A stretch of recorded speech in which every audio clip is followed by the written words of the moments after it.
Oi, pessoal, boa noite. Hoje eu gostaria de ler uma palavra que se encontra no livro de Números, no capítulo 15 e no versículo 37. Se você tiver com a Bíblia aí, acompanhe comigo e vamos meditar na palavra do Senhor. Eu vou ler o texto aqui, capítulo 15, versículo 37. O Senhor falou a Moisés e disse: Fala aos israelitas, tu lhes dirás, para as suas gerações, que façam bolas nas pontas das suas vestes, e ponham um fio de púrpura violeta na borla da ponta. Trareis, portanto, uma borla, e vendo-a vos lembrareis de todos os mandamentos do Senhor, e os poreis em prática, sem jamais seguir os desejos dos vossos corações e dos vossos olhos, que vos têm levado a vos prostituir.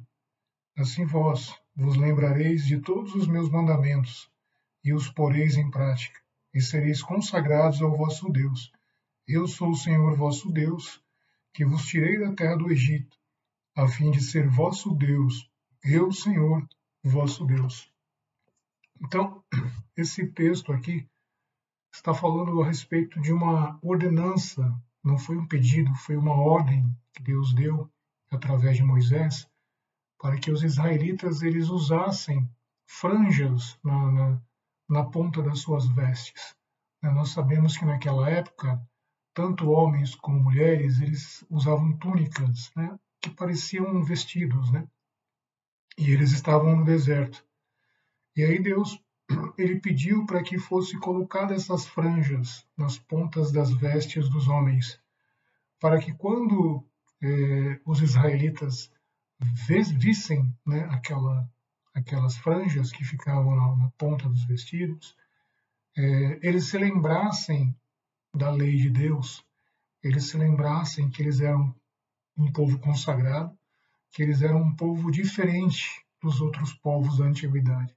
Nós sabemos que naquele tempo todos os povos ali eram idólatras, ou seja, eles adoravam vários outros deuses, eram politeístas, acreditavam e cultuavam vários deuses, mas com o povo de Israel era diferente. Eles acreditavam em apenas um Deus, no Deus que se revelou a Moisés no deserto, e através de Moisés, Deus se revelou a este povo. Então Deus ele começou a criar várias normas, vários preceitos, mandamentos que o povo deveria guardar para que fosse um povo diferente, para que fosse um povo consagrado a Deus. Então Deus ele pede aqui no capítulo 15 que seja feito um sinal aparente para que todos pudessem ver que eles eram diferentes. Inclusive o próprio Jesus ele usou as vestes dessa forma. Quando Jesus ele usava as suas túnicas, ele também tinha as franjas na ponta das vestes.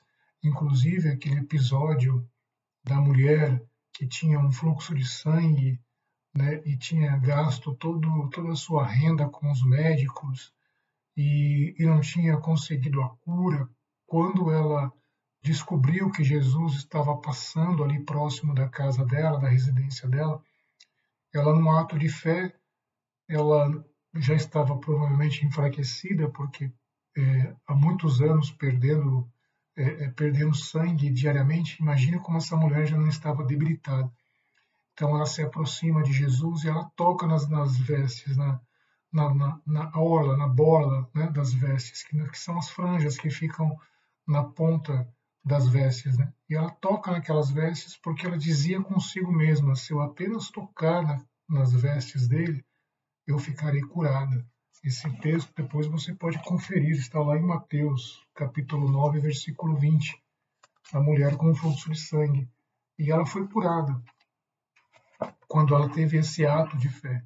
Então, era costume dos israelitas, dos sacerdotes, dos levitas, era costume eles usarem essas vestes com as bolas nas pontas para mostrar algum sinal, de que eles pertenciam a Deus, que eles eram diferenciados.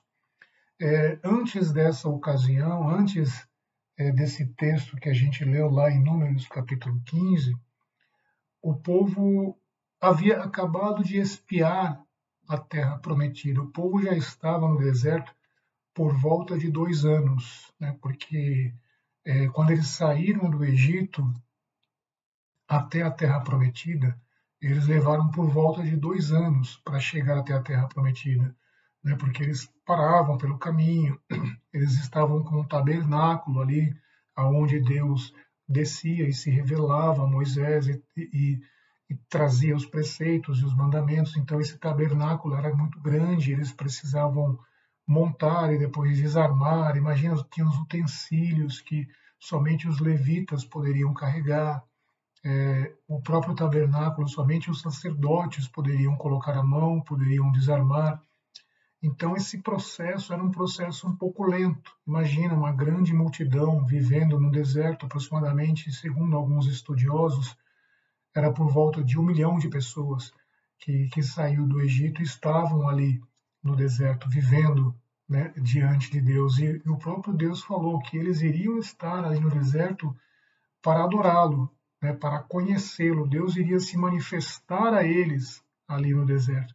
Então, vários preceitos, várias normas, vários mandamentos, Deus ele revelou, ele trouxe ao povo, revelou para Moisés e através de Moisés trouxe ao povo várias ordenanças que eles deveriam guardar, inclusive essa das vestes, com essas franjas nas pontas, que inclusive nas franjas havia como que um barbante azul que era amarrado e segurava essas franjas. Então a cor azul era uma cor difícil de conseguir na época, né? Somente pessoas com poder aquisitivo bom que conseguia ter a cor azul. Para hoje a gente talvez não entenda muito como isso funciona, mas na época para se conseguir uma cor azul era feita uma tintura extraída de moluscos, né? E assim se extraía a cor azul que era usado para tingir as roupas, né? Era difícil ter isso. Então mostrava que era uma certa Deus ele queria o melhor, né? Como o povo ali era um povo separado, o povo era considerado, eles eram os escolhidos, eles eram ungidos, eles eram diferenciados das outras nações justamente por cultuarem um único Deus. Eles eram monoteístas, eles acreditavam em apenas um Deus, como na verdade né? Existe apenas um Deus, como a Bíblia nos ensina. Então era um povo diferenciado.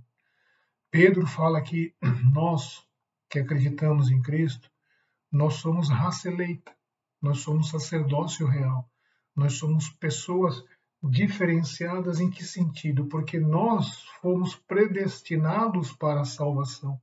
Nós somos predestinados para a salvação. Então isso faz de nós pessoas privilegiadas, mas que isso não seja motivo para haver orgulho ou soberba ou arrogância.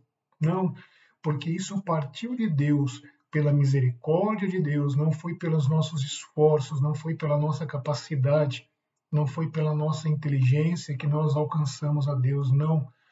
Pelo contrário, Paulo diz em uma de suas epístolas que todos nós, em Romanos, que todos nós estávamos mortos, estávamos separados de Deus e condenados à perdição eterna. Por mais sábio, por mais capaz que eu seja, qualquer ser humano não tem condições de conhecer a Deus, não tem condições de entender a Deus, de descobrir acerca de Deus. Se Deus não der o primeiro passo, se Deus não se revelar, eu vou continuar na ignorância. Se Deus ele não tiver misericórdia da minha vida, eu não tenho condições de conhecê-lo.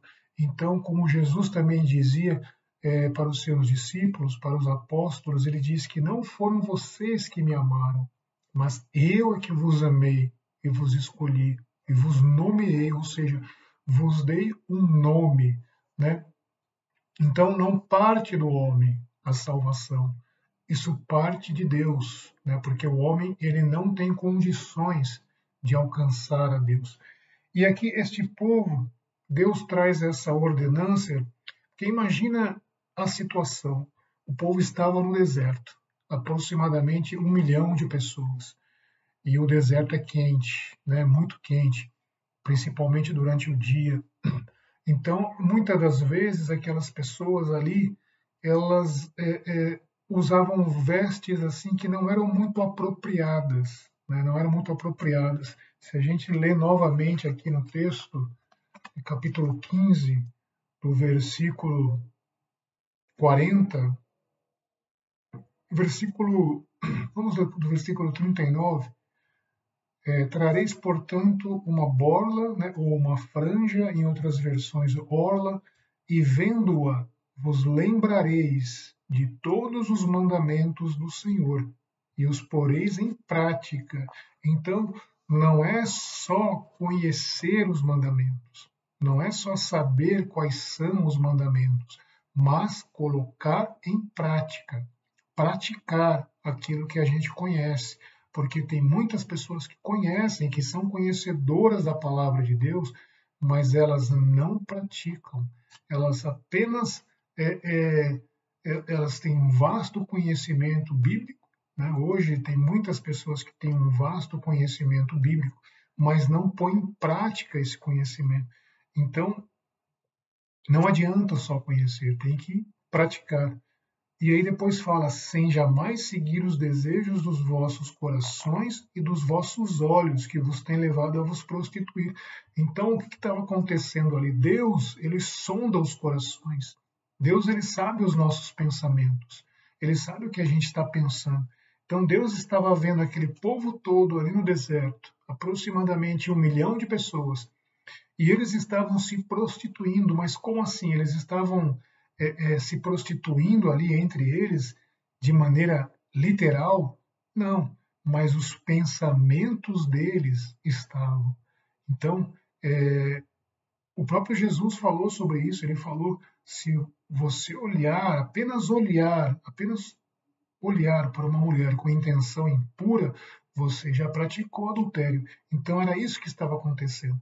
Essas pessoas, elas estavam cobiçando com os olhos, no deserto, calor, muitas vezes poucas vestes, né?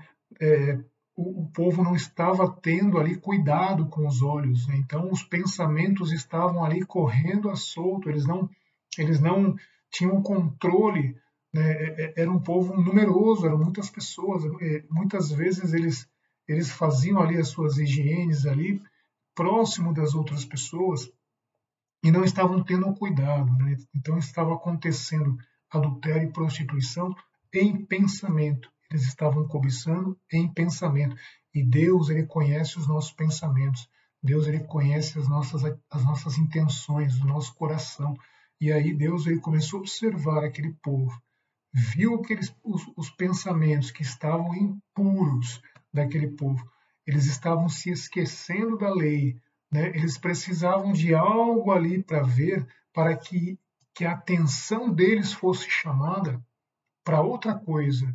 Então Deus, ele falou: olha, vocês vão começar a usar essas borlas, essas franjas na ponta das vestes de vocês, e aí quando um olhar para o outro, não vai ter pensamento impuro. Por quê? Porque vai olhar aquela franja, vai olhar aquela borla que é azul, né? Segundo aqui o texto, vai se lembrar das leis de Deus, né? Porque o povo ali, o israelita, eles precisavam de algo visual, não era um povo de fé. Nós somos a igreja é o povo da fé, né? A nossa fé é que nos salva, a fé em Cristo. A igreja vive pela fé, como diz o apóstolo Paulo. Mas aqui este povo israelita, eles precisavam de algo visual. Imagina que eles ficaram no Egito por aproximadamente 400 anos. Então, eles aprenderam vários costumes ruins ali dos egípcios. Os egípcios eram agoreiros, os egípcios eram politeístas, eram idólatras, tinham vários deuses também, não eram muito castos, né? Eles eram promíscuos, né? A palavra mais correta. Então, o povo que estava ali, o povo de Deus que estava ali, apesar de estar separado, apesar de morar lá na terra de Gósen, no norte do Egito, eles tiveram contato com os costumes dos egípcios e muitos deles começaram a adquirir esses maus costumes, né, por causa dos olhos, por causa daquilo que eles viam. Então foi um povo que ficou muito apegado com a questão visual. Não tinha fé, porque nós precisamos ter fé. O milagre acontece na nossa vida quando a gente crê, quando a gente tem fé. Este povo era muito ligado ao visual, precisava ter alguma coisa. E aí Deus, na sua misericórdia, ele planeja isso, ele cria esse plano de deixar algo visual para que aquele povo, quando olhasse para aquelas vestes, ele não tivesse pensamentos impuros acerca das pessoas, não tivesse pensamentos contaminados. Então, quando eles olhavam para aquelas vestes com aquelas bolas, aquelas franjas na ponta, eles se lembravam da lei, eles se lembravam de Deus e eles evitavam que os seus pensamentos fossem contaminados. E o interessante é que, provavelmente, quando Deus ele estipula isso para Moisés, o povo talvez ficou espantado. Nossa, mas eu não estou praticando adultério, eu não estou praticando prostituição. Mas aí Deus explica assim, o seu pensamento, se no seu pensamento você já tiver com algo ruim, você já está fazendo, você já está praticando. Jesus falou sobre isso. Então não é só a ação, é o pensamento. Né? Tem até um ditado que diz que eu não posso evitar que os pássaros voem na minha cabeça, mas eu posso evitar que eles botem ovos. Então, os maus pensamentos, eles vão vir sempre. A gente vai ser atacado por maus pensamentos, não só nessa área sexual, mas outras áreas também. Pessimismo, pensando coisas ruins de outras pessoas. Né? O ser humano tem isso em si. Né? O ser humano, infelizmente, ele tem essa inclinação para o mal, né? de mentiras, invejas, fofocas, né? De coisas ruins que o ser humano tem, que inclusive o Senhor Jesus falou que é isso que contamina o homem. Quando os fariseus eles viram os discípulos comendo sem lavar as mãos, né, lá no Novo Testamento, eles chegaram para Jesus e eles falaram: olha, por que os seus discípulos eles não lavam as mãos para comer, assim como nós fazemos, assim como os anciãos, não guardam a tradição dos anciãos? E aí Jesus ele diz: olha, não é aquilo que entra no homem que o contamina, mas aquilo que sai do homem é o que o contamina. E aí os discípulos não entenderam o que o Senhor estava querendo dizer, e aí Jesus ele explica: o que sai do homem são as fofocas, são as mentiras, são as murmurações, são as palavras torpes, são tudo que sai do coração do homem é o que o contamina. O homem tem isso em si, mas cabe ao homem dominar isso. Cabe ao homem tentar impedir esses maus pensamentos, tentar impedir esse mau comportamento. E quando vierem esses maus pensamentos, o homem tem o dever, assim como Deus ele fala para Caim, né, para Caim, quando Deus ele não aceita a oferta de Caim, e Caim fica revoltado e assassina o seu próprio irmão, Caim fica transtornado de Deus não ter aceito a sua oferta. Deus pergunta para Caim: por que o teu semblante está assim caído? Quando você intenta mal, o pecado jaz à porta e convém a você dominá-lo. Então nós temos que dominar os maus pensamentos. Inclusive, um dos frutos do Espírito, que é o autocontrole, né? O Espírito Santo ele nos dá essa condição de termos autocontrole, autocontrole para não comer demais, autocontrole para não beber demais, autocontrole para não ficar demais na internet, autocontrole para não ficar demais no celular. Nós temos que desenvolver esse dom, esse fruto que o Espírito Santo nos dá, que é o autocontrole. E isso você não consegue do dia para a noite. É uma coisa que você tem que trabalhar na sua vida. É uma coisa que você tem que procurar exercer na sua vida e fortalecer cada vez mais para que você tenha a disciplina, essa é a palavra que eu estava tentando procurar, a disciplina, você precisa ter disciplina, disciplinar a si mesmo para você evitar os excessos, porque tudo que é excesso, principalmente no mundo espiritual, na vida do cristão, é danoso, é ruim.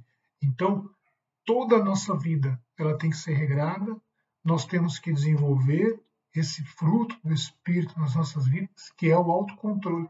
Nós vemos pessoas que não conseguem parar de comer, que não conseguem parar de beber, e outras coisas mais também, área sexual e outras coisas também, que domina o homem a tal ponto que o escraviza. Então, Deus nos deu condições para que nós venhamos a vencer essa situação. Tem pessoas também que são viciadas em jogos, viciadas em outras coisas, seja internet, seja tecnologia, seja celular, seja o que for. Nós precisamos ter temperança, nós precisamos tomar cuidado com a nossa vida espiritual e saber que tudo tem um tempo. Como diz lá em Provérbios, que há tempo para todas as coisas. Há tempo para você chorar, há tempo para você rir, há tempo para você ter lazer. Não é pecado você ter lazer, mas há tempo para você buscar a Deus também. Separar tempo para Deus, separar tempo para orar, tempo para se consagrar, tempo para jejuar, tempo para buscar a Deus, porque a nossa vida aqui embaixo, a gente é atacado a todo momento. Nós somos atacados a todo instante. E se a gente deixar, a gente acaba não fazendo as coisas que agradam a Deus. Porque sempre o homem ele tem a tendência de fazer coisas que agradam a ele mesmo e não a Deus, não aos outros, não ao próximo e muito menos a Deus. Então, a nossa vida é essa eterna luta. A nossa vida é esse combate diário que a gente tem com os nossos pensamentos, com essa disciplina que a gente precisa desenvolver de separar tempo para Deus, separar tempo para as coisas de Deus, separar tempo para se consagrar, tempo para os familiares, tempo para trabalhar e para todas as outras coisas. Tudo tem o seu tempo e tudo tem a sua importância. Nós precisamos adquirir esse conhecimento, essa força de poder dizer não a algumas coisas. E aí Deus ele pede para que Moisés diga isso ao povo. Cuidado com os pensamentos, cuidado com os olhos, cuidado com aquilo que vocês veem, cuidado com aquilo que vocês ouvem, cuidado com aquilo que vocês falam e principalmente cuidado com aquilo que vocês pensam, porque mesmo em pensamento também é pecado. E Deus, como é conhecedor dos pensamentos, é Ele que vai nos julgar naquele grande dia. E aí no versículo 40 do capítulo 15, assim vós vos lembrareis de todos os meus mandamentos e os poreis em prática e sereis consagrados ao vosso Deus. Então a gente só passa a pertencer a Deus, a ser consagrado a Deus, quando a gente coloca em prática os seus mandamentos. O próprio Jesus falou sobre isso. Ele falou: aquele que guarda os meus mandamentos é esse que me ama. Tem muitas pessoas que falam que amam a Deus, que amam a Jesus, mas não guardam os mandamentos, não andam de acordo com a palavra, mentem, roubam, enganam, adulteram, fazem fofoca, têm inveja e outras coisas ruins, não guardam os mandamentos. E aí, então, como que pode estar amando a Jesus, amando a Deus, se não guarda os mandamentos? E o versículo 41, eu sou o Senhor vosso Deus, que vos tirei da terra do Egito. Ou seja, Deus deixando bem claro quem é que deu o livramento para aquele povo. Não foi Moisés, não foram aqueles anciãos que estavam ali, não foram os guerreiros, eles nem armas tinham, eles enfrentaram, ou melhor, eles nem tinham condições de enfrentar o exército de Faraó se Deus não tivesse intervido. Deus deixa bem claro: eu vos tirei da terra do Egito, a fim de ser o vosso Deus, eu, o Senhor, vosso Deus. Ou seja, deixando bem claro que eles tinham um dono, que eles pertenciam a Deus, que eles não eram de qualquer um, eles pertenciam a Deus. Que grande privilégio que esse povo teve. Infelizmente, eles não entenderam esse recado, e mais para frente eles foram rejeitados, porque eles começaram a adorar outros deuses. Eles não entenderam esse privilégio que eles tinham de servir ao único Deus, o Deus verdadeiro, o Deus da criação, o Deus que criou todas as coisas. Esse povo tinha um grande privilégio e este povo não entendeu. E Deus deixou bem claro: eu sou o Senhor vosso Deus, eu tirei da terra do Egito para que vocês sejam meus. Olha o amor de Deus. Deus queria que aquele povo fosse dele, fosse abençoado, fosse um povo próspero, fosse um povo feliz. Deus já tinha preparado uma terra prometida, já tinha preparado uma terra que emana leite e mel. Eles não teriam que trabalhar tanto, eles iriam desfrutar. Claro, eles tinham que tomar posse daquela terra, porque os inimigos estavam ali, os gigantes, né, estavam ali. Mas nós temos que lutar, sim, para conquistar as coisas, porque se for muito fácil a gente não dá valor. Então eles precisavam que aqueles gigantes estivessem ali naquela terra para que eles adquirissem força, para que eles adquirissem anticorpos, né, para as batalhas, para as lutas que viriam. Então Deus permite que a gente atravesse algumas situações, que a gente enfrente alguns inimigos, para que a gente possa se fortalecer, para que a gente possa se capacitar. Mas Deus prometeu que ele iria à frente. Apesar daquele povo, daqueles inimigos serem maiores e mais poderosos em número, em força, em capacidade de guerra, porque o povo de Israel nem armas tinha, né? Não tinha nem conhecimento de batalhas, eles nem se preparavam para isso. Então, mas Deus havia prometido: eu vou pelejar as vossas lutas, eu vou na frente, eu vou batalhar por vocês. Então não tenham medo, não se preocupem, não olhem para o tamanho daqueles homens, não olhem para a força daqueles homens, olhem para a força do seu Deus, que vos tirou da terra do Egito, sendo que vocês não tinham a menor capacidade. Deus trabalhou na vida deste povo. Deus colocou normas, leis, ensinamentos e coisas na vida desse povo, para que esse povo fosse abençoado e fosse um canal de bênção para outras pessoas também. Mas eles foram rejeitados porque não creram e porque se desviaram e porque adoraram outros deuses. Mas nós, hoje, que somos a Igreja do Senhor, nós temos esse privilégio de sermos chamados de nação santa, povo adquirido, povo separado, povo consagrado. Hoje não precisamos usar essas vestes com essas franjas, porque isso foi substituído. Hoje nós temos a Cristo, hoje nós temos o Espírito Santo, hoje nós temos a inclinação para as coisas de Deus, porque Deus escreveu a lei dele não em tábuas de pedra, mas nas tábuas do nosso coração, tábuas de carne, como diz lá no Velho Testamento, Jeremias ou Isaías, que nos últimos dias eu escreverei a minha lei não em tábuas de pedra, mas em tábuas de carne, ou seja, no coração. Isso quer dizer o quê? Que eu tenho desejo de servir a Deus, que eu tenho desejo de buscar a Deus, eu tenho desejo de fazer as coisas que Deus se agrada, porque Deus colocou isso no meu coração. Partiu dele, não é mérito meu, mas é Deus que colocou isso no meu coração. E hoje eu tenho prazer em servir a Deus e fazer as coisas para Deus, porque Ele teve misericórdia de mim e Ele me chamou. Hoje nós somos nação santa. Hoje nós somos povo adquirido, povo separado, que estava perdido nos pecados, mas Deus se agradou de nós e Deus nos salvou. Essa é a palavra que eu queria trazer para nessa noite. Que Deus possa abençoar a sua vida Que Deus possa abençoar a sua casa e a sua família.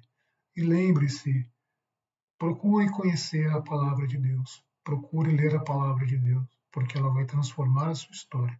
Que Deus abençoe em nome de Jesus.